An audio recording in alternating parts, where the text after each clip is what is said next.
What happens if a situation arises that you were unprepared for? A situation such as a blizzard, a tornado, or being locked down due to a virus. Put yourself in any possible situation that could arise. Now ask yourself, what would you do? Where would you go? What do you need? Are you ready? Because what if tomorrow?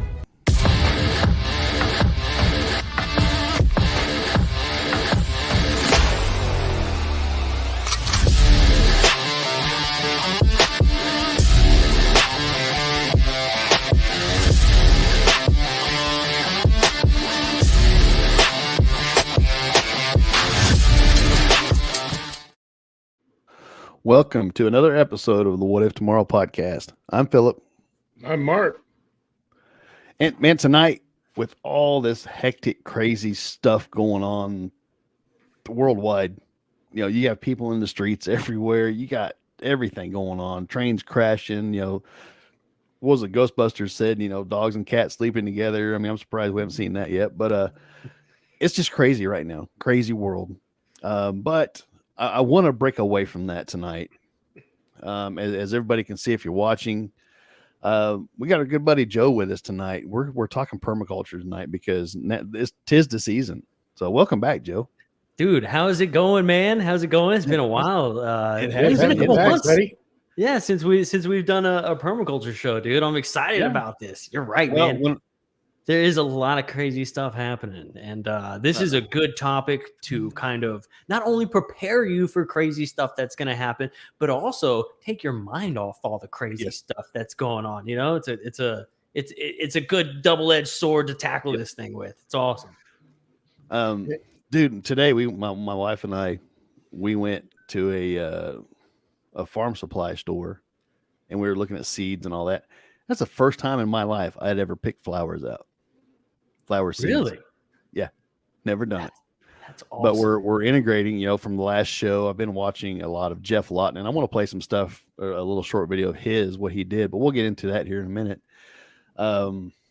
Yeah, dude. I mean, I'm glad to see you back behind the mic. Hey, there's Enzo. What's up, Enzo. buddy? All right. But yeah, dude, it is. It's good to see. I can't, we talked a little bit, backstage. I mean, you guys got life happening just as we all do. We look forward to having you guys back and seeing you guys come back strong, but I get it. I think I chatted with Ben here a couple weeks ago and just kind of checking in, man, seeing how he's doing. Mm-hmm. He's doing good, and I hope you and your family are doing well and just living life, man. I will say, I mean, we haven't talked a lot since November, but dude, I mean, I had a great time down in Texas with you guys. It was awesome. Awesome, man. Yeah, us too. We talked about that forever. We were like, man, we wish we could do this more often and just everybody get together. Yeah, it was awesome. My kids, my little ones that were down there with us, they're like, Dad, can we go back to Texas? And in all honesty, I've never seen Caleb, my youngest son.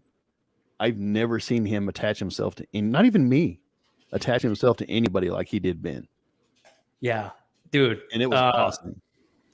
He was so cool, man. Like we had a really good time with him. I mean, your kids were awesome, and it's fun because Ben and I, dude, look at Ben and I. We're basically on his wavelength, So,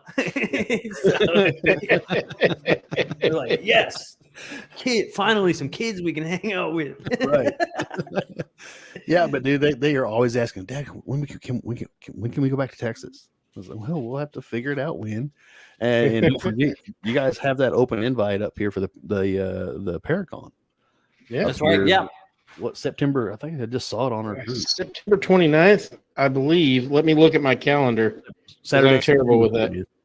That's what Jess has on our group. September 30th for the Paracon. You guys are more than welcome to come up.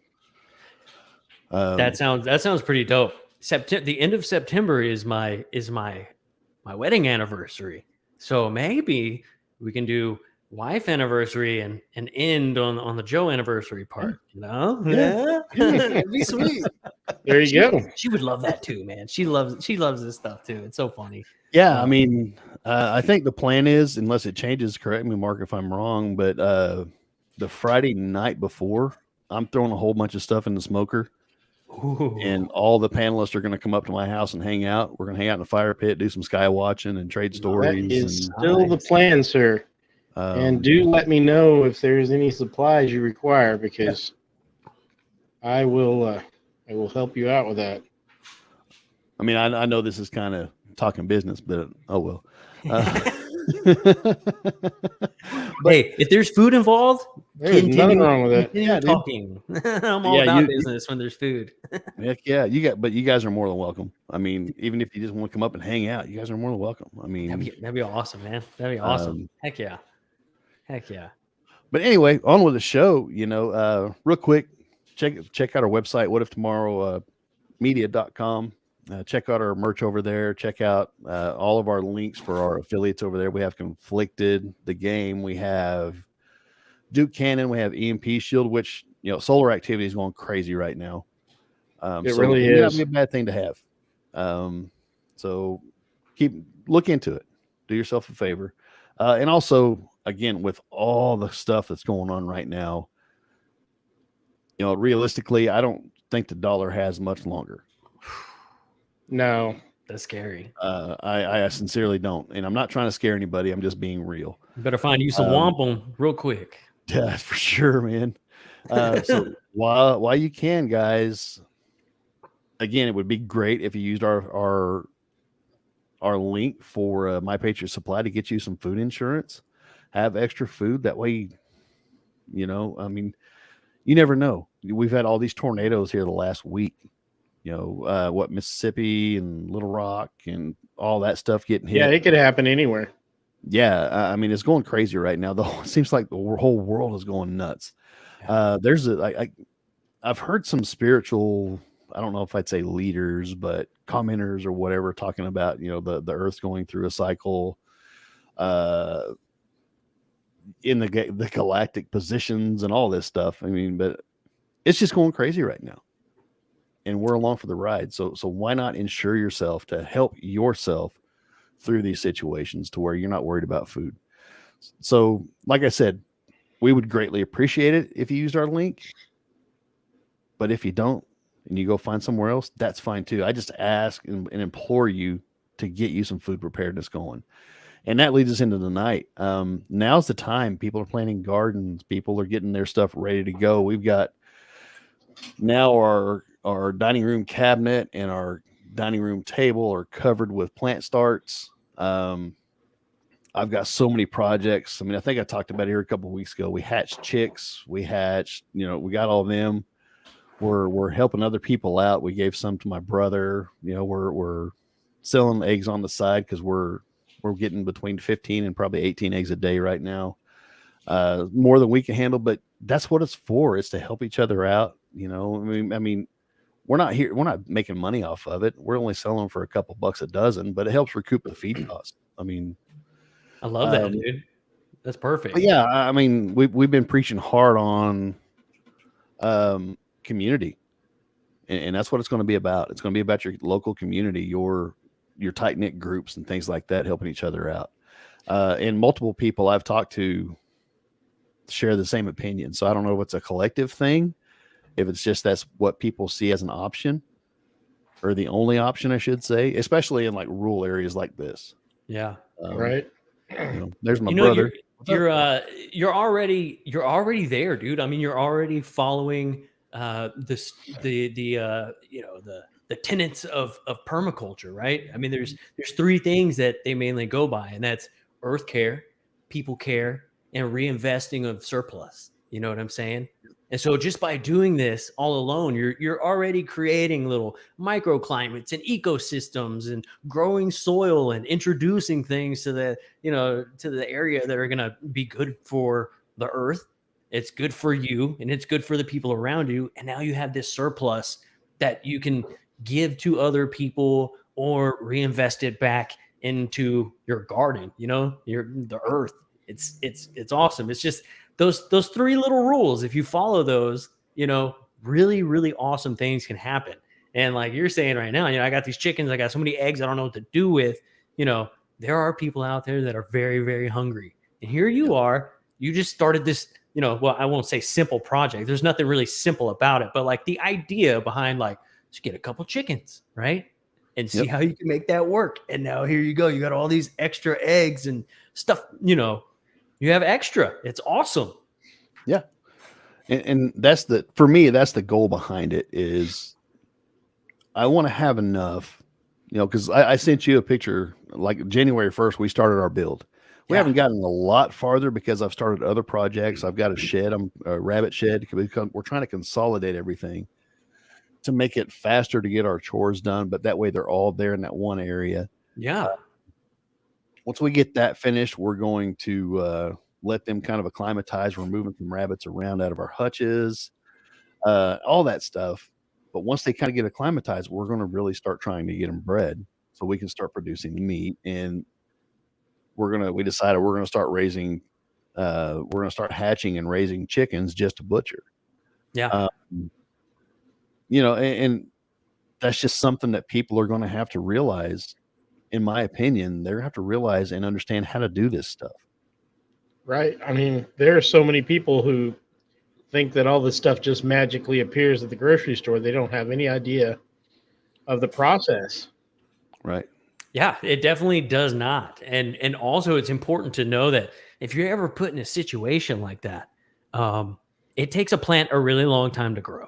So if you have some qualms about, eating meat or something, there may come a crunch time where that is easier and more convenient, and faster for you to get what you need while you work out your plant situation. It's definitely not impossible though.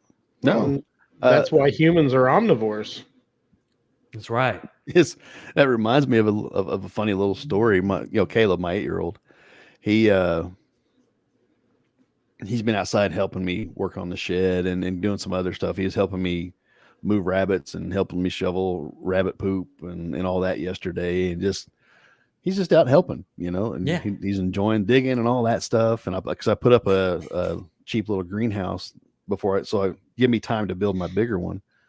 And he'll walk through the yard. Right now dandelions are popping and the purple dead nettles popping and the wild onions are popping up everywhere and all that. And he'll walk by a plant. Dad, can I eat that? Yeah. He'll reach down and grab a dandelion and eat it. He's like, that's not bad, Dad. It tastes like a salad. And I'm like, there you go. See, there you go. Dandelions are supposed to be pretty good for you. Like the dandelion root has a lot of huge health benefits. A lot of things you can use the dandelion for. Yeah. They say it's really good for your heart and a whole bunch of other stuff. Yeah. Yeah. Even as simple as like the common cold, it just kind of helps the immune system out. Yeah. There's, lots of anti-cancer agents in it. The dandelion is a pretty awesome weed that we all are very quick to get rid of. If somebody just decided it was ugly and they should get rid of it, our ancestors ate them on the regular. Yeah. So yeah, obviously. And people would be like, well, yeah, because they didn't have Wendy's, right? But you go back and you're like, well, yes, okay. It's a funny time that we're in because we have this convenience. And a lot of times when we get into these like discussions and topics, about like what older civilizations did, a lot of times they'll be like, yeah, well, that's just because they weren't advanced or that wasn't it wasn't readily available. But the cool thing is that yes, now we are more advanced. We can take what these people were doing a long time ago and improve on it, build upon it. You know what I'm saying? Like maybe back then they didn't know. They were just like, the dandelion is a good food and I continue eating it. I haven't gotten sick. That's probably the best that they knew, for hundreds of years. And then we get into a situation where we're like, oh yeah, dandelions. Well, now we have microscopes and computers and shit. Like you should be like, let's test that. Like, let's spread that news around the world that like, oh, these dandelions have really good things about them. They're not just weeds in your yard, We promote dandelions as just like things to get rid of way more than we promote them as food. Why? You know, especially with everything going on right now, chocolate factories blowing up and trains exploding and food, it's crazy, storage places like just going up. You're like, damn, you better get on some dandelions, bro. I haven't mowed my yard in a week and my front yard's full of them, but we may need to get to picking pretty soon. Yeah. I'm trying to avoid it. I had to rewire my dang lawnmower today, as a matter of fact. But what I'm sharing, this is that purple dead nettle I was talking about. Yeah. And it's part of, I don't know why they call it dead nettle, but it's part of the mint family. I guess you can tell my wife's teaching me this stuff as we go because she's really looking into it. And I guess it's got a square stem. So that indicates that it's related to the mint family. But she picked some the other night and we mixed it with mini portobellos and pasta with like a cheese sauce. And it was pretty good. It wasn't bad at all. A whole yard full. Yeah, so do I. And the rabbits love it. So, and the chickens love it. My brother, he just said they planted so many flowers and they're getting ready for their colony of honeybees. They ordered some bees to come in. Dude, you know, awesome. So there's we're wanting to do that, but I told my wife, I said, let's get the projects we have going right now. Let's get them done first before we move on. And the purple nettles are a perfect bee food. I mean, I've got bees all over mine right now. Yep. Yeah. That'd be good in like a turmeric green tea with a little purple nettle mint in there. The petals, they've got a little bitty sweet into them. We've got this awesome little, it looks like a clover, but they call it Texas sorrel. And you pick it, it tastes exactly like green apples. It's crazy. It's really good on a salad. It'll make you poop though. So if you eat too much of it. I know what you're talking about it. I can't remember what my granddad called them. But he said, you can eat those, and they're really tart. Very tart. Yeah. I know exactly what you're talking about. It's delicious. I love that stuff. See, but that's the thing. Go ahead, Mark. Sorry. We as Americans ignore all kinds of food all around us. And we even have ignored things that people recognize as food. Almost every region used to have its own version of apples, and most of those varieties are dying out, except for in one or two places. Yeah. Because everybody's gone to the big commercial ones that put out, there's only like 5 or 6 kinds of apples you can find in the store. But there's actually hundreds and hundreds of varieties just in the United States. Yeah, definitely. And a lot of them you could do, like a lot of it you can do in your own backyard, Right. Yeah. Certain things grow, better in certain places, but the amount of biodiversity that you can pack into an area, and the way that you can encourage certain things to grow is really, really awesome. I love that whole thing, that you can pack so much into an area. What is it that he said? You can grow literally more nutrients on 1 acre than you can on 1,000 acres. That's nutrients. That's not like bulk, mass, but nutrients. You can grow more nutrients on 1 acre than you can 1,000 acres of a monoculture system. And go ahead. Sorry. Well, I was going to say, also by doing this and being able to create your own food and the biodiversity within your area, if you're able to like really expand that, you look at your property alone, right? Like you say you have like 18 extra eggs a day. Well, how many, maybe families of like 3, it's like maybe like two more families, maybe 3 more families, and then they get chickens. And you see how that expands out, and everybody's growing something a little bit different in their own little area. One of the things that like a lot of people leave out in these conversations is that our agriculture and the way that we farm, anytime you dig up that soil, you're releasing a lot of carbon into the air, right? So like we like to blame SUVs and like trucks and stuff like that. And cow farts. And cow farts and coal plants. And obviously, yes, that's a release of CO2 in the atmosphere. But if you did no-till systems of growing soil instead of tilling soil and using plants as your workers to do most of the work for you, you can trap a lot of that carbon that is being released every single year, and you're producing more nutrients, and you're helping yourself locally a lot better. Like you're able to sustain that a lot better. Yeah, I mean, we're looking at. I'm gonna bring this up real quick, kind of give you a rundown. I pulled up. Plants do better in a high carbon situation anyway. They absolutely do. If the carbon, the problem is it takes so long for carbon to be stored in the ground that we go behind it and till it up and just release it right back in the atmosphere. Now it's good for plants, but it's better when it's underground and the roots can really like get it, and absorb it. That's where they love it. They love it the most. So when we till, we release most of that, and then we use fertilizers and we try and play catch up for the next year when the plant is already doing exactly what it needs to do. And then if you introduce cover crops that will rebuild the soil in those down times before your main crop, you have very little tilling. You may do like a little row or something where you just plant on top, or when you add your new layer of mulch and compost, you make sure you leave a little row so you're not digging down and tearing out all the stuff that's been built up, Right. Because it's not just plants. We're talking like mycelium networks. We're talking like all the different organisms that have built their little pockets, and they're doing certain things. When we till that up, man, they have to start all over again. Yep. Yeah. Just what I'm sharing here. This is the part of my backyard where we're starting. Okay. This over here, I don't know if you can see my mouse or not, Joe. Yeah. This is our chicken coop right here.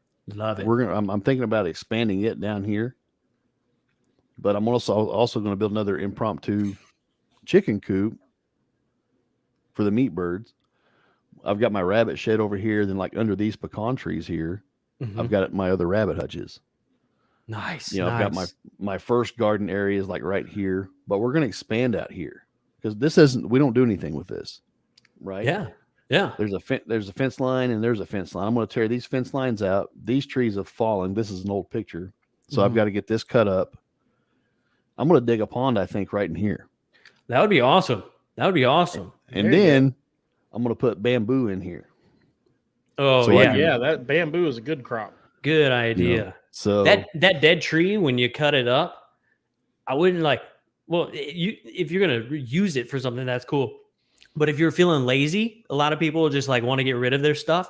You cut that up and you leave that in different parts of your property and let those different pieces of wood rot away because bees love that. There's a fungus that grows on rotting wood that the bees use, and it's like a medicine.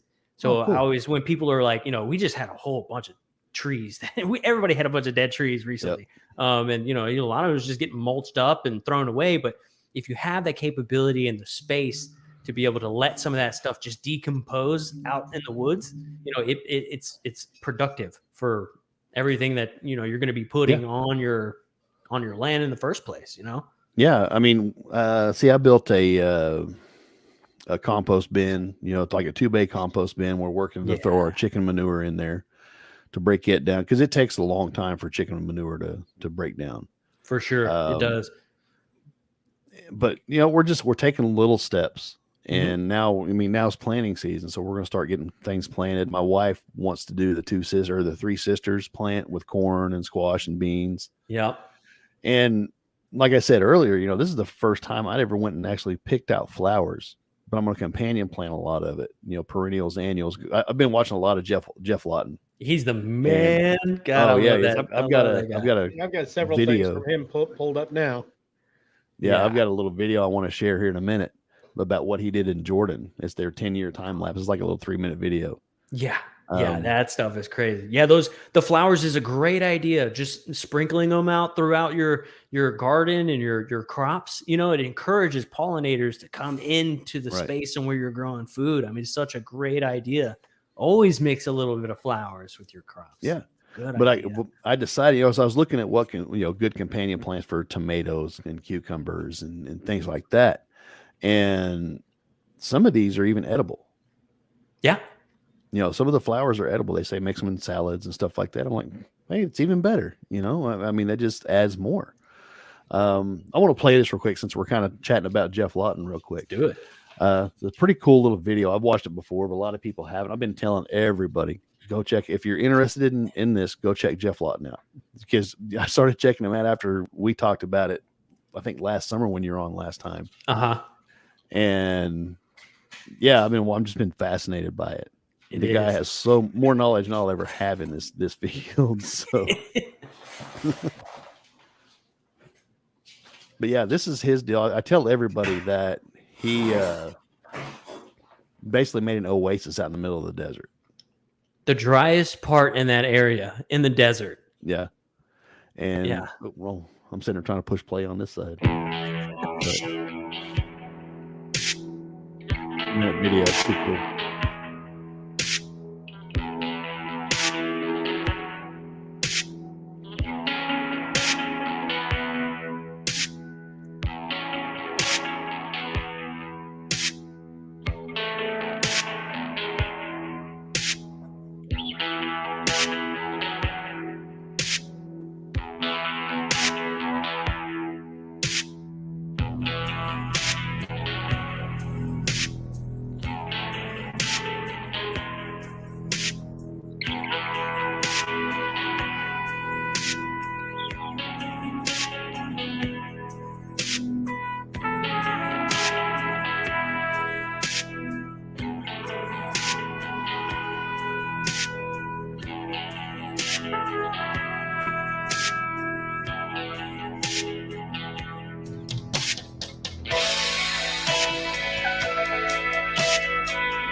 That is pretty amazing. Yeah. Yeah. And it's even better right now because that one stopped at 2018. Yeah. Yeah. It's even better now. It's crazy. Yeah. You said it was something like that was like a 10-acre plot or something, wasn't it, if I remember right? Yep. Yeah. 10 acres. And it was like one of the saltiest soils they had ever tested. And it was so dry and nothing was growing. Yep. And it's crazy. Well, in that climate particularly, like just being able to capture and harvest water and sink water into the ground and like hold it is so important, man. Like just they have a big rain and you actually dug it out and did something correctly. And all it took was a couple little plants to start growing, and it attracted a couple little other things. You know what I'm saying? Like it's so awesome. I love that video. It's great. Yeah. I've been impressed with it. I mean, it takes work. I mean, I'm not denying that, but the hard part for us right now is we're trying to establish everything. Get our rows built, get our design, how we want it the layout to be, what stays, what goes, what we need to move around, how we're going to set it up. I mean, that map I showed you of our backyard, I printed that off. We've got to sit down and, okay, this is where this is at. This is where we want all this stuff. I want to hand write it out and, try to envision that. Yeah. Yeah, definitely. Your ultimate goal is to, observe what nature is doing and see if you can replicate that in some sort of way. You gotta, it's a huge experiment. I mean, this is literally one of those things where, like, yeah, you're doing it for you, but like you're definitely doing it for the next generation, because the middle part is it's very messy. The adolescent stage of like getting all this set up is very messy, like once it grows in, though, that's where all that effort becomes worth it, because you're essentially trying to set up a system that's going to mimic nature and take care of itself without you having to touch it. So all the work goes in up front, all the planning, all the learning and stuff, setting all that stuff up to where it's going to be a cycle where everything's working with something else and it keeps it going. That's been the secret to energy, to everybody forever, is how do we keep this cycle going? Well, we're looking at nature and we see that nature's doing a pretty good job, and it ends on its own cycles occasionally, but it knows how to rebuild. Like, so it's constantly doing something on its own. And for you to be able to replicate that, I mean, it's got to be one of the most, humbling things to be like, wow, I was able to create nature something work for you instead of you against nature. Exactly. I was able to work with nature, and to the point to where she accepted it so much that she's just doing it on her own now and giving me the fruits of the labor. Yeah. I mean, like I said, we're not reaping any rewards right now. I mean, we're just starting to plant. I think we've got onions in. I think that's it, honestly. I mean, we've been trying to get just time. I mean, last month was busy at work. It's just time. And that's kind of why I took off today, to get them ahead a little bit, because I had to rewire my dang lawnmower, but because brand new mower, I've only got like 15 hours on it, but it's set. I hadn't mowed since July 3rd last year. Yeah. Yeah. And, field rats got in there and tore my wiring up. Yeah. Something like rodents. And that's what I was doing today, is rewiring everything. But I'm sitting here thinking, I'm like, okay, what all do I want to mow? What do I want to knock down? What do I want to leave? Now, because I've never thought of it like in that aspect, because I've got my animals, like with the dead nettle.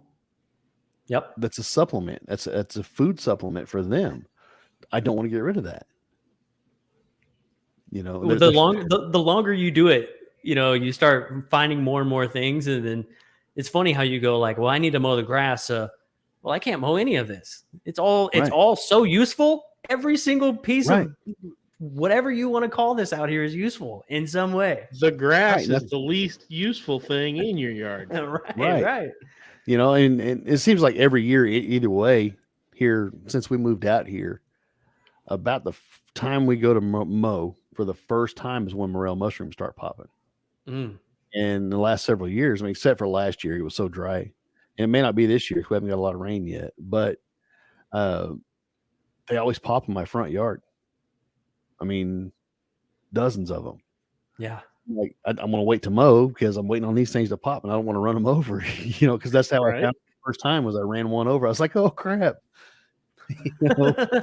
We were out that night. We were out till dark looking for mushrooms. But yeah, I mean, I'm starting to look at things like that. I'm like, okay, can I supplement feed now with my animals? And every night we'll get a bunch of handfuls for each rabbit and throw that stuff in there. And most of them now are switching to eating that instead of their pellet feed. Yeah, because it's natural. It's fresh. It's what they would eat if they weren't in the cage. Right. Yeah. I was good for their digestive systems. I was going to ask you, have you thought about setting up like they call it a vermiculture setup, where basically you can grow, fly larvae and feed it to your chickens? You know what I'm saying? Yep. You get 2 buckets and you put a little manure and then some like scraps in there. And then on top, you put some soil in between the 2 buckets, and the flies will lay, their eggs, and then the larvae will eat all that stuff. And when it's time for them to start, flying away and stuff, they'll actually climb to the top of the soil, because that's where they need to be, is above the soil. So you put a little tube on the other side, and the larvae just crawls into that tube and drops down. So every day, there's like thousands and thousands of flies, and you just go through and feed your chickens all that, the fly larvae, and you didn't have to do anything. You just put a box up there. We've actually looked at was it not soldier fly larva and mealworm larva. Not, was it mealworm? I think mealworm. And on how to build our own setup, because those things are stupid expensive. Yeah, because we were buying them to mix in our chicken feed, and the dried, and they're like, for a small bag, you're looking over $20. Yeah. I was like, man, if a guy could do this on a massive scale, he could make a killing right now. Oh, dude. Yeah. That's what I'm saying. Like, if you set up your own little system, I mean, you've got buckets of the larvae, just live, good larvae, just waiting to be eaten, and it's constant, man. The more stuff you put in there, obviously the more flies you're going to attract.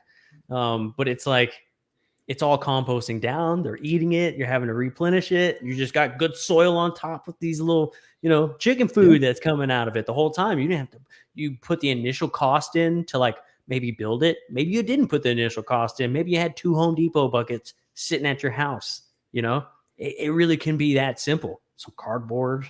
So it's like, it's crazy. It's crazy how much stuff, like you think about the base level of like where all this stuff comes from. And you're like, okay, we need microorganisms. We need fungi.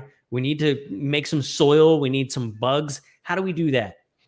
Oh, the trash I throw away every single day is literally your trash, and your scraps is what creates the foundation for everything on the planet, decomposition.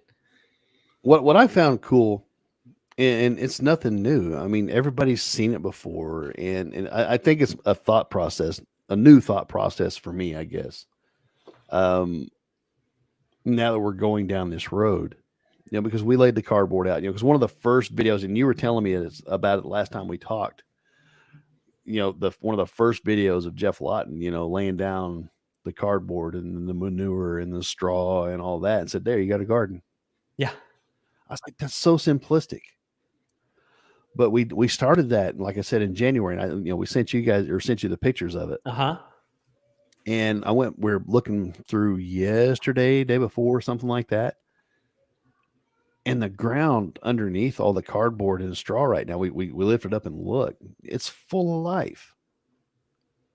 And I'm like, just and everybody's seen it before. They've moved a log, right? And you see the brick or whatever. Yeah, the roly polies or the worms or whatever. You see it, but you don't think about it. And seeing that, I'm like, wait a minute, this is the intent. Yeah. You just aerated your own soil, and you didn't even have to start up the rototiller or a hoe or whatever. Yeah. Right. Yep. You're like, wow. This dry Oklahoma dirt is coming to life, man. Right. Like, damn, is that brown? But it was cool. Worm poop is good for your garden. Castings, yeah. It's perfect. But yeah, I mean, I've got an old chest freezer. I want to turn into a worm farm. Yeah, that'd be perfect. And all that. I mean, I was telling my wife, I want to repurpose anything that we can repurpose. For sure.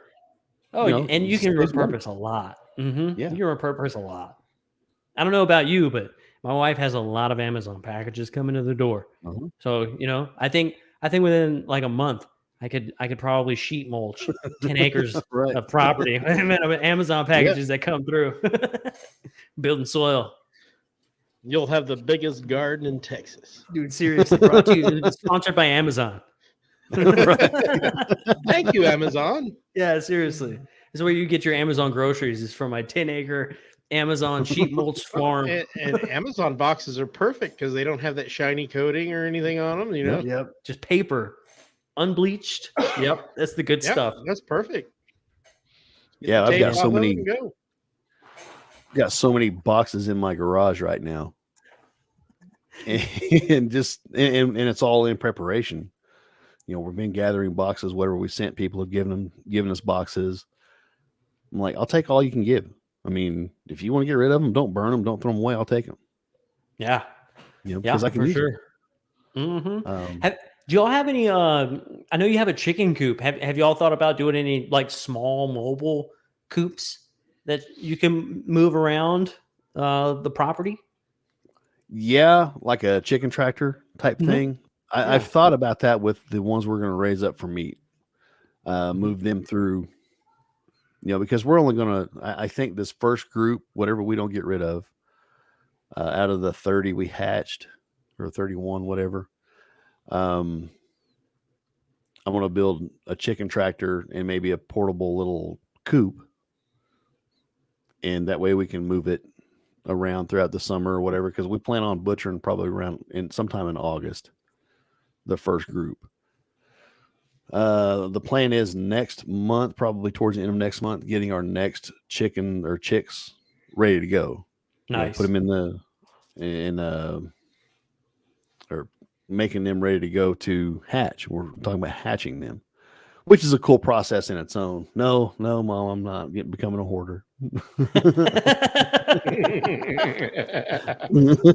No, that's me. My wife, she said she wants to get a Premier One fencing, but it's pricey. Yeah, a little portable electric fence. Yeah. But we're talking about that, and just again trying to repurpose. I've got an old swimming pool frame that I want to use. I have to stiffen it up, but I can wrap it in wire, and there you go. There's your run. Yeah, definitely. Yeah. For little out of pocket cost. So you've already spent the money. Why spend it again? Right.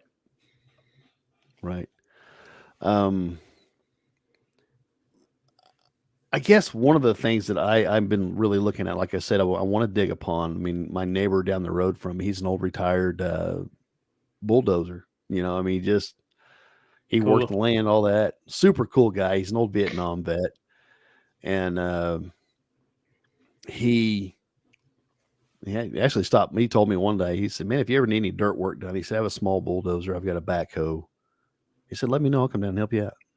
And finally, I talked to him the other night. I was like, because he just pulled in the yard. He's out driving his tractor. He's got a collection of antique tractors he likes to go out and drive around. Oh, cool. And he pulled in the drive. He saw us. He just pulled in. I was in the chicken coop with my son gathering eggs and stuff. And I heard something. I was like, well, because I don't think anything of it. Because you hear tractors all the time out here. Right. And so I walked out and I saw him leaving. Well, I guess he looked over his shoulder and saw us walking out. So he backed up. We sat and chatted for a bit. And I asked him, he said, "Man, what do you charge me?" He's like, "Well, he said, whenever you're ready to get stuff cleared out," he said, "let me know." And he said, "We'll figure something out." You got a lot of eggs sitting around. There you go. Well, that's what I asked him. So you got, because they brought up him and his wife out of the blue, and we'd only talked to him a couple of times because they walk every night. Yeah. And they walk by the house. And it's a friendly wave, and really not ever talked a lot to them. But one night we're outside visiting, and they come up, pulling up, and they give us some beef from some of their cows just out of the blue. Nice. And kind of just started, super nice guy, good guy. But that's cool. It's good to have neighbors like that too, right? It definitely is. He's really like-minded. We were talking, I said, it's time to start thinking about things as our parents and grandparents used to think about things. Yeah. Yep. Yeah, Definitely. You know, my uncle used to have a windmill that pumped water, and he would pump it into a big horse tank, and he kept fish in that horse tank. You know, that thing was always spotless. The water was crystal clear all the way to the bottom the entire time I can remember. That's awesome. And, you know, the horses and the cows came and drank out of it. That water, I never saw it when it wasn't crystal clear all the way down to the bottom. He had, I'm not sure what all was in there, but the combination of fish he had in there kept the tank clear all the time. Me and my brother would go down there and dip minnows and goldfish out of it to take for fish bait. That's awesome. Yeah. Man, I saw this really cool water setup where a guy, he irrigated, but he caught his own water, and he had a massive tank, and it would last him, you know, throughout the year. But he had an auto switch on it that would release the water, and then it would close the water valve back. And then along the water system, he had put these little wheels that generated electricity. And so the whole thing was, it was basically like, it was solar powered on the little switch. So anytime the switch would open, the water would run. And then it would spin these wheels, which would then put electricity back into the battery and keep it charged up. Nice. So even like on cloudy and like snowy days and stuff, he always had a charge. That water always was charged. That battery was always charged because he was using the water to irrigate to charge the battery that irrigates. You know, it was cool. It makes sense. Closed system. You're using gravity and the force of running water to. Yeah. Yep. See, I've been wanting to get into solar and start understanding that, just because I mean there's so many applications. Like my chicken coop is I've got a solar light in there. Nothing spectacular, but right, yeah.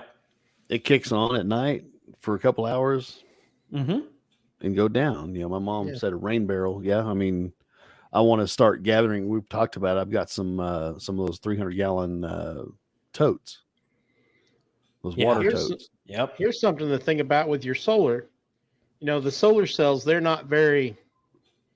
really basically for an emergency. They when they go bad, you can't really do anything because they're toxic. Yeah. You can't recycle them. You just got to store them. But I don't know if you guys are old enough to remember the old solar heating craze that went around in the 70s. I think my mom still has one on top of her house. Yeah, it's like a bunch of coils that kind of snake through a really is a black box with glass on it, with tubes in it, and the sun comes through that and heats it up, and it blows out into the house. That'd be a great way to keep a chicken coop warm in the winter.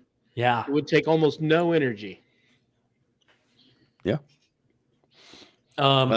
Jocelyn, she's been on the show before, out in Sedona. Her house is like a solar house. So it's, you know, it's set up to where it heats up during the day. Kind of like the Earth ships. Yep, like the Earth ships. And they built the house out there, and it's all, you know, there's like cinder block and stuff, but it's set up to where it, you know, it stays. I think she said it stays a good like from like 65 to, you know, around like 78 or something in there year round. That'd be great. She's like, we don't have AC or anything. They don't need it. It's so cool. Yeah, that's crazy to think too in Arizona. You know. Yeah. Well, and they used to build houses that cooled themselves. Yeah. I remember cousin's house. They had the 12-foot ceilings and the little windows above all the doors. And they didn't have an air conditioner, and it'd be 105 outside. It'd be, you know, below 80 in the house because the natural convection kept the house cool. Yeah. So, yeah, those are pretty awesome little systems. If you can set those up, you know, that's the end goal right there. Nowadays they've cut all the corners because, you know, it's a lot easier to build a box house when you've got central heat and air. And they look nice, but without electricity, what good are they? Yeah, exactly. Yeah, you look at it, like all the houses that we've ever built up until like modern times, and it's like You got the adobe houses, and then you've got stuff that was made from like straw and mud, and then you got sticks, and it's like, you know, culturally, you know, and like where people are building things is so cool because it's applicable like anywhere, you know, just to be able to take that, you know, building houses with straw, you know, building houses. It's just really cool. Like I built a cob house, you know what I'm saying? Or like helped, you know, somebody build cob, and dude, that's ridiculous, you know, like sand and clay and like stepping on that straw all day. Oh, dude, yeah. Have you ever seen the rammed earth houses? Yeah. Those things stay cool and warm all year long. You don't hardly need anything. And they don't catch on fire. Yep. You got a 4-foot thick wall. Oh, yep. Yep. It might turn into an oven, but it won't catch on fire. Dun, dun, dun. But yeah, Mark, that it reminded me when you're talking about your uncle's stock tank. I remember my grandparents, all they had was well water.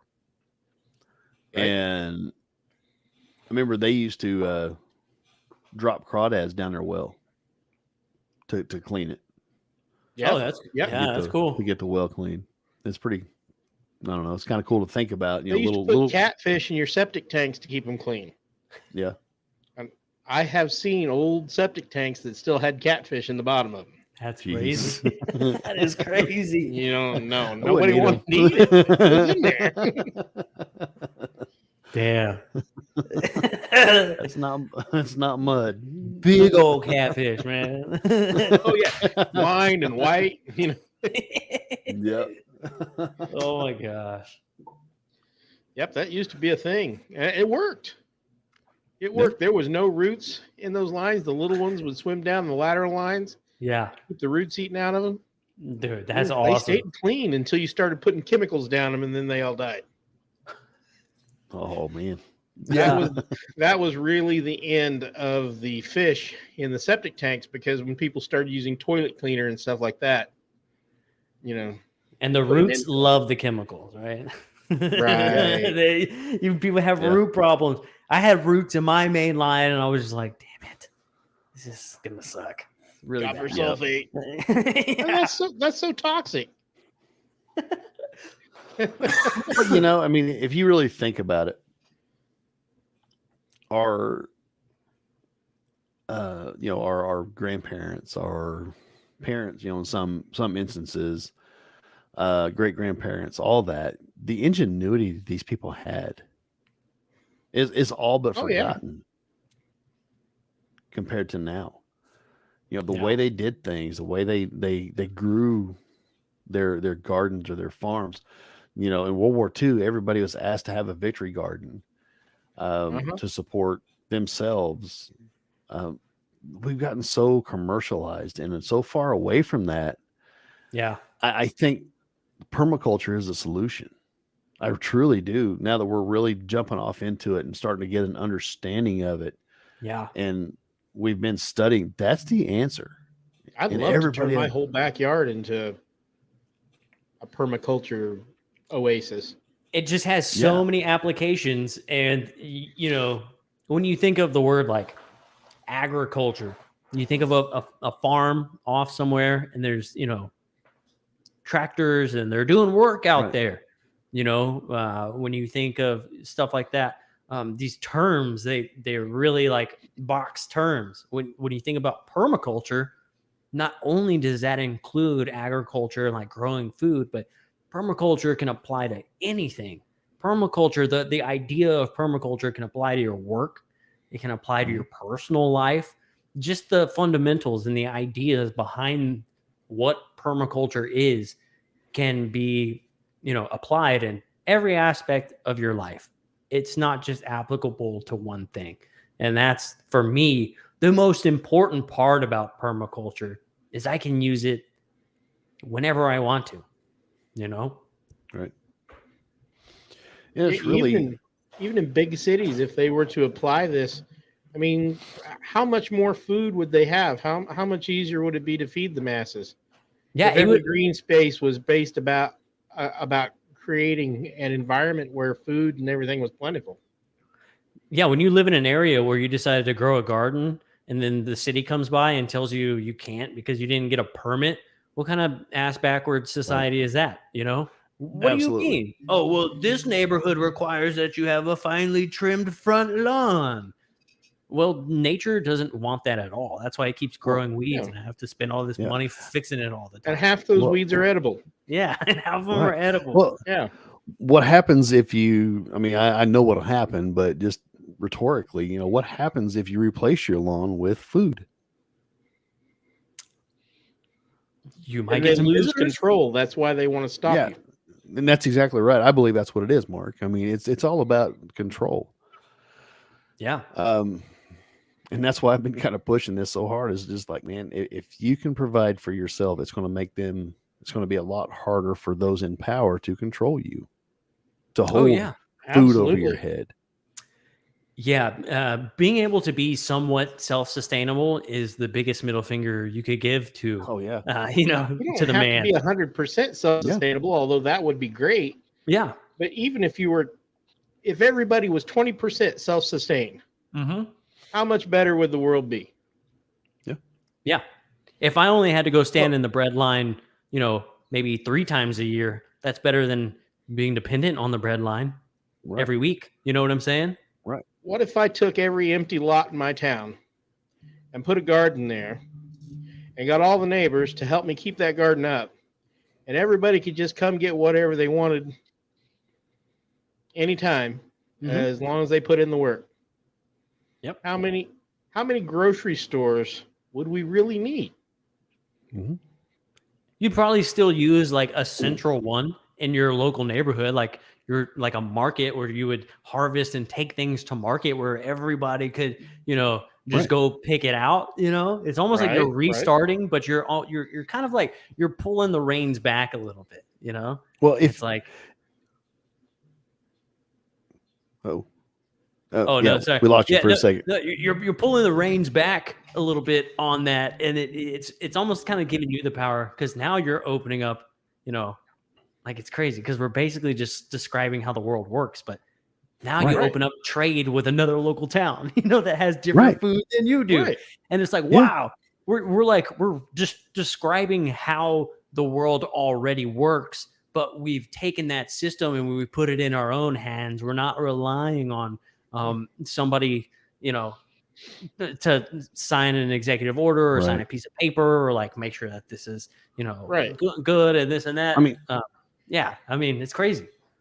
If you think about it, I mean, back in the Old West or during the days of the settlers, in the small settlements, they pretty much only had a general store. Yeah. I mean, they weren't 100% self-sustaining. They were far and away better than we are now in that aspect. But not everybody can make flour, or they couldn't get sugar, because most places around here, you can't grow sugar cane or anything like that. Sugar beets, but honey, obviously, that was a good one. But there were still things that people needed where they would have to go order from the general store. Dry goods. Right. Yeah. Right. And then go ahead. But then when you think about the local market, it's like a farmer's market. If your local community, especially in a smaller area, I think would have better luck, not necessarily with variety, but actually being able to do it. Right. You could almost have a barter system. Right. Hey, I've got a dozen eggs. You've got tomatoes. How many tomatoes can I get for a dozen eggs? Right. Right. Or I'll give you a dozen eggs for this many potatoes, or what have you. I remember when my grandfather had a huge garden, and everybody in the town of Rock would eat stuff out of his garden because he grew so much. And people don't do that anymore. No. Yeah, I think more people would do it if they understood, like, a lot of people are intimidated to grow something, A lot of times when I talk to people, like, I can't grow anything. I kill everything. I don't have a green thumb. It's like, well, is it that you don't have a green thumb, or it's just not top of mind to you?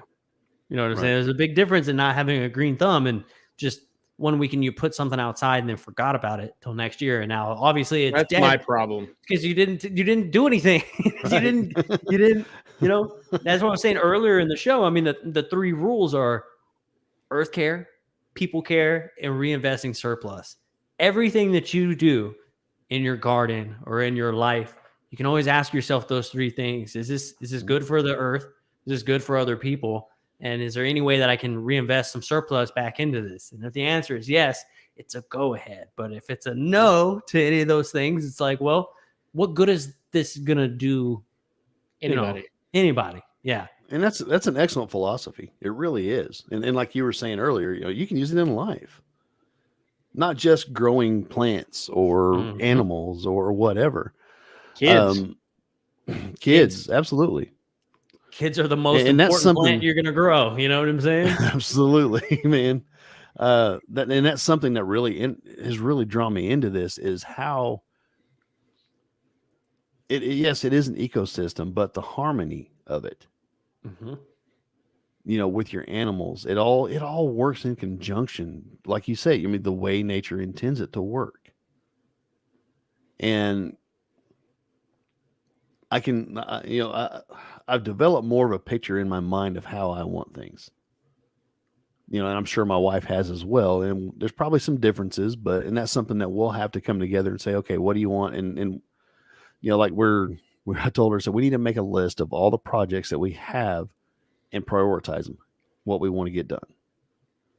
We still haven't done it. That's my fault. I'll take the blame for it. But, it's just different ideas, and if you draw in a community, like No Stress Mike Talks, when he was on, that's been 2 years ago almost? It's been 2 years. Yeah, that's crazy to think. The 3-man militia thing. I mean, we're not, that's probably a buzzword. We'll probably get kicked from YouTube now that we said that word, but we did so good. I know it. I didn't even cuss.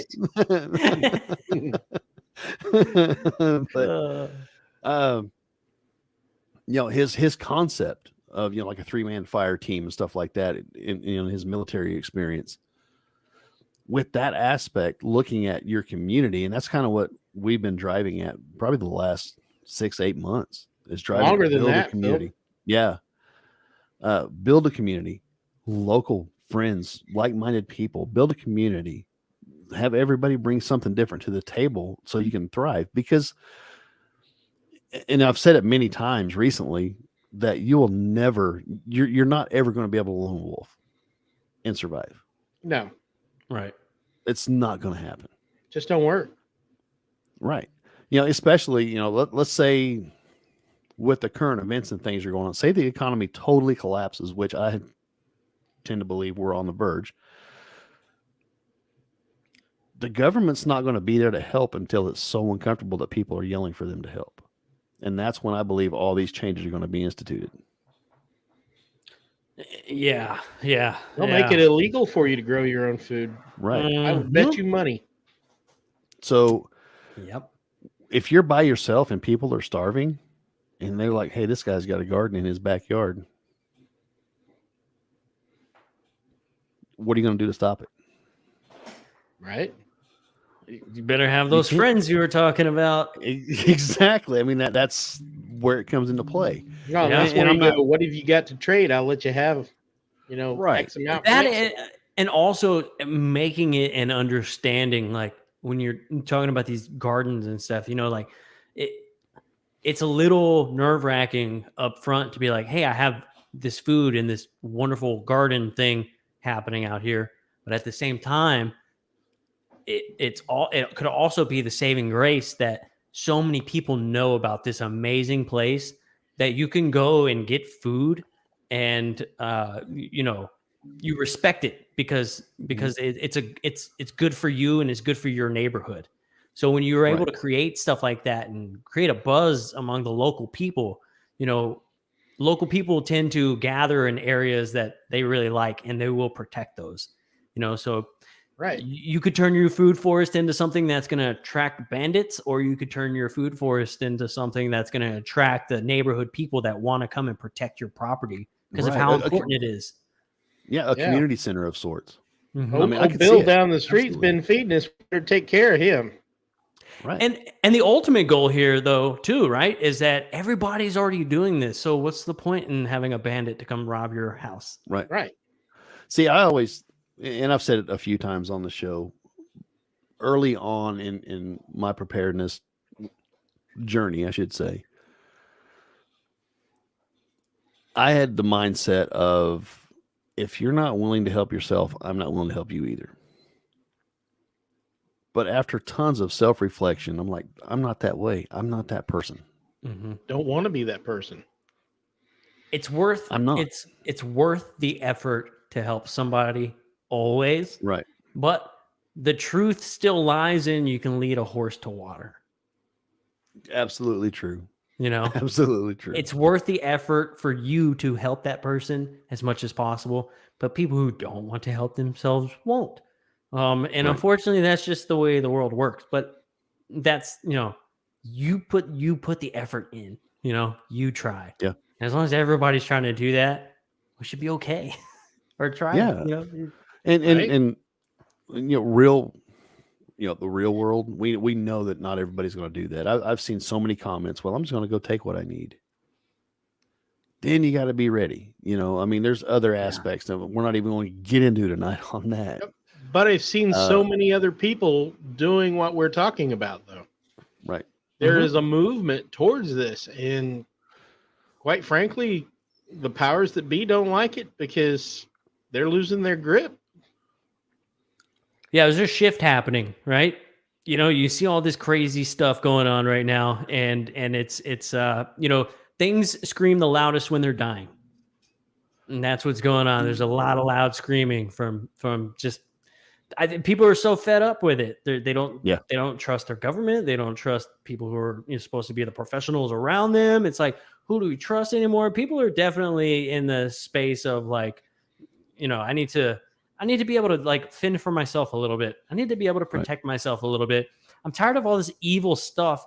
I just want to kind of chill in my garden, Right. People are kind of, I want to be left alone. I'm going to interject here. We missed a bunch of comments. Big Willie's here, man. I apologize, guys. I haven't been paying attention to comments. I've been looking at or paying attention to the conversation. Yeah, man. I just Willie, over to the comments. Imagine if I could be 69% self-sustainable. Dude, you'd be just right. All right. I wonder where you got that number. Yeah, absolutely, brother. How you doing, man? I haven't talked to you in a bit. That would make you over half, dude. Right. You gotta throw that in there. I don't know if you saw it or not, Joe. Did Joe shave his head and his beard? People keep telling me that they've seen me with long hair and a long beard, and I've never had a long hair and long beard. I've always had short hair. But isn't he handsome? I got a caught in a blender, so I had to cut it. I was making margaritas, but I was making my third round of margaritas, and that's why I got caught in the blender, man. Where the hell are the margaritas? I don't see any. He's really Mandela effect, my man. That's it, man. That's it. My wife, she made the comment, or Enzo, sorry. I'm kind of rolling back through the comments. I apologize, man. We're kind of when I was a kid, my parents always had a huge garden. My mom used to make her own V8 juice from all that stuff. A ton of green beans, too. Yeah. I mean, yeah, dude. I still have nightmares about snapping green beans. I get it, buddy. My fingers still ache. That's awesome. My mom says, anyone plant turnips? Yeah, turnips are a good crop. We want to plant some rutabagas. We kind of found them here in the last. Give me 1 second. I'll be right back. Yeah, go for it, dude. Yeah, we talked about planting rutabagas because I like them. I like turnips. Not everybody does, but rutabagas are a milder form. They're not as harsh as a turnip is. No, the greens are good. My wife, like she said, starting seeds is hard. She will say that. And she's got tons of squash coming up right now. I mean, ooh, I like squash. yeah, bunch of squash. I mean, I don't know what all. And what's cool is a lot of it is seeds that we have saved from last year, from some of our squash Nice. from last year that she saved. We've got butternut squash sprouting from seeds we've saved from a butternut squash we bought at Walmart. Yeah, yeah. So I was thinking about putting squash in that little swimming pool I've got. yeah, go for it. If you need some plants, let us know, dude. All right, We've got so many squash plants. Dude, are y'all growing any loofah gourds out there, dude? My wife has talked about it. It's finding it because a lot of things. My in-laws used to grow it in the fence. Yeah. Yeah, my wife's mentioned it. It's a lot of it's hard to find because you have your run of the mill crops pretty much. Mhm. She's ordered some, and I know she's watching. I don't remember. Yeah, Enzo said we used to have a lot of squash as a kid. His mother fried everything. Oh, I love some fried squash, fresh fried squash. Man, you can't beat it. Oh yeah. My wife said she wants to make her own super greens powder. Yeah, dude. I know she's watching, but I can't remember the name of this squash. It's like a 15-pound squash. It's massive. It's a blue something or other, heron, Huron, something like that. That sounds correct. That sounds right. Or it's a bird. Yeah, one of the two. No, it's a bird. Blue Hubbard. Sorry, Blue Hubbard. Nice. But they're massive. My wife was showing me pictures of it, and they're like I said, 15 pounds. Wow, full grown. That's a huge squash. But they say the flavor of it is amazing. So we'll try it. We'll plant them. You know, she started them. All right. There's another type that she started as well. We've got squash coming out our ears. You know, starts. Whether we plant them all or not, I don't know. But Enzo said a guy I used to know grew a lot of pumpkins on his property specifically to sell at Halloween's. Always made a profit. Oh yeah. Yeah. Oh yeah. I mean, that's what I asked the wife today. Do we have pumpkin seeds? You know, because I want to plant some for the kids, you know, and stuff for Halloween. And I don't think we planted them last year, but I think I have some leftover seed from last year, so we'll give it a shot. And the extra ones make an excellent chicken feed. Yeah. If you don't want to eat them yourself. yourself. The chickens love it. Yeah. Rabbits love it too. Yeah. Yeah, homegrown squash is so good. He said, let's be honest, pretty much any homegrown is good. That's right. It really is. It really is. And is it the work that goes into it? I think it's the love that makes it better. A lot of the stuff you're buying in the stores is, big commercial farming. Yeah. A lot of it's hothouse. It just doesn't have the flavor. The soil that they're in is tired, so you just don't get the product. Some of it's like hydroponically grown too, so it's not getting like soil like nutrient. It's getting like supplements, but that's something about the dirt, man. When you grow it in the dirt, there's just something special about it, you know. Wife said kombucha squash is the other one. Oh, but, nice.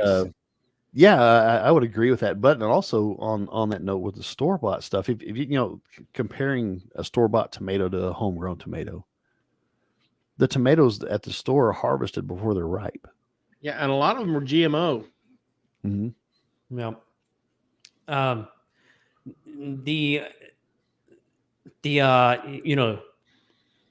Being able to work out your own GMO system, genetically modifying through selective breeding on your own property, is the way to go. There's so much back and forth, like with the whole GMO thing, but it's like Monsanto, they ended up shutting down the Monsanto brand, right? And they basically just Bayer bought it and took it. Right. So Monsanto doesn't get that bad name anymore because everybody thinks it disappeared, but Bayer owns it. So it's still the same stuff, and it's one of those, seeds. It's just, it's silly. When you think about it, all corn is genetically modified. The natural corn plant is barely even edible. Yeah. But through years of breeding, the ancients turned it into what we know today as corn. Yep. And the original banana is extinct. So no banana we have here is, an original banana. But there's a difference, though. I mean, GMO is, as we usually speak of it, is in a lab. Right. Compared to crossbreeding and stuff on your garden or what have you. But you're talking, Enzo said, speaking on that, is it worth having a greenhouse to grow food year round? I absolutely think it is. Oh, yeah. I'm looking at getting one myself. At the very least, you can start your plants early and get them in the ground earlier to have a seemingly faster turnaround. Willie says he thinks so. That's why I asked the question about you speaking to it in a positive manner as it grows. Yeah. Do you believe that's part of the process, or is it simply sweat equity? Oh, like speaking nicely to the plants? Yeah, it's proven. They've done scientific studies on that. Yep. Love music. Classical music. Yep. And I think, though, this is one of those permaculture things that's really awesome. You look at that study and you're like, wow, I can't believe plants do better when you talk nice to them. Look at your children, look at your friends, look at your family, and look at how well they do when you talk nice to them. Even water looks beautiful when you freeze it and you talk nice to it. Everything. And I think that's more of on a molecular level than it is just that's plants for you. Part of that, when you give positive energy into anything, it seems to do better. Absolutely. And, I know that sounds kind of woo, but I mean, they've proven that it works. Yeah, my wife said she likes to tell her plants or her seedlings happy birthday when they sprout. Aw, that's sweet. She also commented that pepper plants are actual perennials. They go dormant in winter. Mm-hmm. Yeah. You should grow asparagus that comes back every year. Yep. When I was a kid, we've had asparagus growing along the creek bed. There used to be a house there 50, 60 years ago before I was born. So, and they're still growing there. So these plants have been there for 100 years. The house is long gone, but the asparagus still comes up every year. Every year. That's what they say about the bamboo. Enzo, he said classical music seems to work the best, being positive and stuff towards your plants or what, anything. The bamboo sprouts are delicious, and the bamboo is good for building and all sorts of things. See, that's my plan. Yeah. That's my vision, right? I want to get some of the big fishing rods. I can't remember the name of it. Yeah. The big name of it, but it's a Japanese variety and it's good here in the US. It's cold hardy, I think. Yeah, bamboo all the way. I want to say zone 7 or 8, but they're like 6 inches around. Nice. And I'm like, ooh, I get my pond, I get my bamboo going. I can build a deck. I can build a tiki hut. Yeah, bamboo is a hardwood and it holds up well to the weather. I could build me some bamboo furniture and have a place to hang out. That's awesome. That's what I see in my head. Whether it happens or not, I don't know. I will help you build your bamboo man cave. You have to like dig a like where you don't want it to grow. You're gonna have to dig out a trench or like around it, and put something in there. Spreads, dude. I was watching this. Unless you buy the clumping variety, that bamboo will just go nuts. Yeah. We had somebody put it in town where I live, and I guess before you knew it, a couple of years later, it was like all down the this whole block, like just everybody had bamboo in their damn yards. Like take that HOA. Yeah, heck yeah. Because you can't get rid of it, man. It's so hard to get rid of bamboo because you can't just pull it. You have to dig down to get those ribosomes out of under the ground, which is, they can go about 6 inches down, and you don't know where they all are. And one bamboo will produce like 20 of those things in a surrounding area, and it's just like it's impossible. It's really, really good. This guy I was watching on YouTube, because I've been interested in it for a while, because I just like bamboo. I think it's cool, and the uses for it are amazing.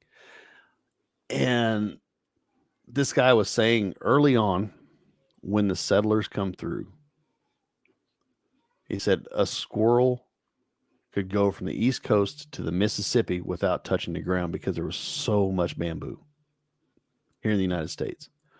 He said the settlers coming through, the ones that clear cut it because it's easy to remove. Yeah. They clear cut it to make their fields and things like that. And he said for getting rid of it is basically, he said it'll take about 3 years. He said, knock down all of your shoots early in the season before they have a chance to get leaves. Knock them down. He said, because bamboo is crazy because there's so much energy in that rhizome. Mm-hmm. He said, you may not get nothing for 5 years, but then bam, when that releases that energy, it'll grow feet in days. And this one variety I was looking at, it would grow 6 foot a day and grow up to like 40 feet. And he said, that's where it's at. He said, if you've got one bamboo plant 40 feet up, you'll have multiple 40 feet out. Yeah. He said it'll move out as far as it is tall.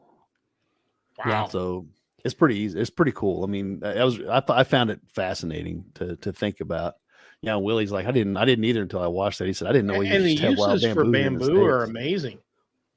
Yeah, it's really cool, like to know, like when you chop that thing down before it starts to put leaves out, like it's such a cool idea to think that, like, well, you're basically tricking the plant into thinking there's no sunlight, there's no reason to grow here. You know, right. I keep getting chopped down before I can gather any sunlight, get any food, anything like that. So the plant moves on, it does its thing, all on its own. It's fascinating. Yeah, so fascinating. That's why I love weeds so much. Not just weed singular, weeds plural. You know what I'm saying? Thank you for clarifying that. Yeah, it's just they're so fascinating. They know exactly what they're doing. You know, you can have an area that's like losing a lot of soil, and you know, you get like those little weeds that grow up everywhere, and they're real easy to just kind of pull out of the ground. And they got all them roots on them. You know, well, that's what they're doing. They're staying up high and putting out all those roots, so they can keep soil from like running off. You know, you notice that. And then the next year it's like, well, that's good. Where'd them weeds go? But now you got these big tap rooted weeds that are growing this year. And you're like, well, what's going on? Well, those weeds the year before did their job. They kept all the soil there. Now it's compacted. Right. So the new weeds are growing in and they're aerating and they're bringing up nutrients from deep underneath the soil. Right. And then the next year comes by. Now you got a mixture of a little bit of both, you know, but then there's less weeds and more native stuff that's growing, your grasses and your flowers. You're like, well, that's interesting. It's because those weeds did all the work for you. You didn't have to do anything, you know? It's fascinating. I love weeds. And that's what we're trying to do is, because watching Jeff Lawton, you know, he talks about planting perennials with annuals and mixing all that and having your ground covers. And we bought, I think today bought 3 different varieties of the same flower, because one is a ground cover. The other is like a 3 foot tall flower, and the other one I think goes up to 4 foot. But there's multiple purposes. It's edible. It attracts predator bugs, you know, because he says create your ecosystem. If you have a bug problem, bring in the predators for it. And so we're trying to plan ahead because we already know what types of bugs we have here. And we're trying to plan ahead, you know, because there's one that we bought was good at basically distracting aphids away from your tomatoes, things like that. Some are medicinal, as my wife says. My son, he asked, said, "Is that a box of Wheaties next to Longhorns, Joe?" Oh, dude, yeah. Let me grab this for you real quick.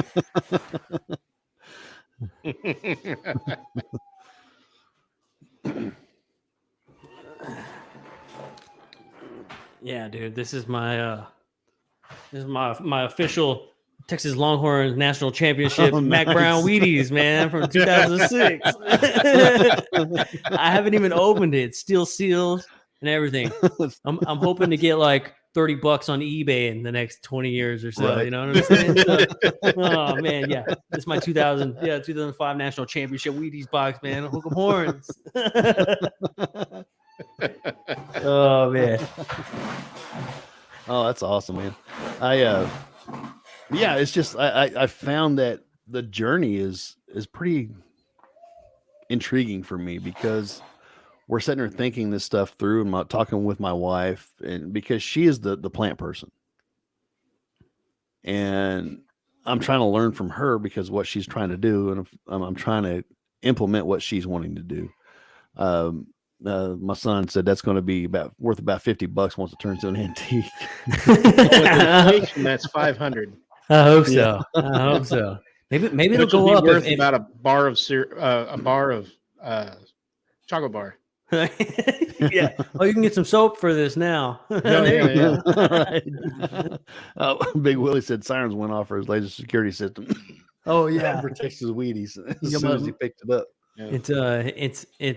It's time. My little one we're putting her down for sleep. I think is what's happening. She's losing her mind. Yeah, sounded like it. She's finally old enough, right? She used to just be like, "Oh wait, it's sleep time," and just go to sleep. Right. And now she's old enough to where she's like, "But wait a second, there's so much other stuff I could be doing that I shouldn't be doing." Yeah. Yeah. Well, that's the way they are. Yeah. I apologize about that. That might go. Oh, no worries. We've all done it. Yep. Man. That's me when my wife tells me to go to bed. Yeah. I don't want to go to bed. That's usually after I fell asleep in my recliner. So carry me. Recliner is perfect. Recliner is perfect, man. I need to get one. I used to have one and we got rid of it. I want to get another one so bad. I love it. Yep. But no, man, it's been a fun show. I've enjoyed visiting with you. Absolutely, man. Learning some more. It's been a great conversation, dude. I love having you and Ben and Willie and all those guys on, man. It's so much fun. Heck yeah. We kind of started together, man, and you guys kind of led the charge on it. I can't wait to see you and Ben come back, and as soon as you guys do, let us know. We'll promote the heck out of you again, man. Dude, heck yeah. It'll be soon, man. Like I said, we've been putting some stuff together, and when it all drops, we want it to be perfect. You know what I'm saying? Excellent. So, but yeah, we want to make sure that it's going to be a good show moving forward, like elevated. We want to elevate it and make sure it's just so much fun for everybody. And so it's been a little work in process, but we're almost there, man. We're almost there. So y'all should be seeing us here pretty soon. Nice. Awesome. I want to throw this out real quick. My oldest son, the one that's been playing, he said, by the way, Joe, this is for another day, but I'd like to draw with you about some music stuff, if that's all right with you. Dad showed me some of your stuff, and it kind of caught my ears. Would like to learn some. Oh, dude. Yes, absolutely. Yeah, that'd be fun. That'd be fun. We'll have to hop on a call or something someday. Yeah, absolutely. Big Willie. Oh my God, there's going to be a second coming. Oh, dude. Yeah, and it's gonna come hard. Yeah, for sure. It's gonna be a second one. All right. And Enzo says our prayers have been answered. Oh man, yeah. No, you guys can't get rid of us that easy, dude. I know it. Joe slapped the bass. Yeah, dude. But no, dude. I mean, I know you got to. My son, he says, Gabriel, sound the trumpets. Ben and Joe are coming back. Coming back, baby. Boys are back in town. Yep, absolutely. Now that's going to go through my head all night. Thanks, Joe. You're welcome. You're welcome. Nothing like a good Thin Lizzy song to lull yourself to sleep. You know what I'm saying? The boys are back in town. You just want to party and go hammer a cold one real quick before you go to bed. Right. No, dude, man, it's been a lot of fun. Heck yeah. I always enjoyed the conversation with you. We do need to get together again. We at least need to try at least once a year. Come up, get together, meet halfway, whatever, and hang out. I think 100%. Yeah. Keep me good up to time. date on the Paranormal Fest thing. So remind me about that again. Not the day of. Remind me about that. My wife, my lovely wife, I'm gonna pass that duty to her because I totally forgot about talking to you yesterday for this morning. Bro, it's totally cool because I actually, like 2 or 3 days ago, I opened up my Messenger app and I was like, oh, I'm gonna text Philip and see when that show was again. I feel like it may have been like is coming up on like the 11th or something like that in that time area. And then I opened it up and I just never even messaged you. I don't know what happened. The Mandalorian came out, and so I started watching The Mandalorian. I got so distracted, and then today I was like, oh yeah, Yes, yeah, okay, cool. Well, that's it. You answered my question basically. Right. Willie said next big get together, he said he'll leave all 17 of his children with Christina and make them drive somewhere. Hey, Willie, I speak from experience. When God said go forth and multiply, he didn't mean us. Yeah, he meant everybody, not just us. Not just you guys. Y'all It's taking kind of all like the kids. almost exponential multiplication there. Right.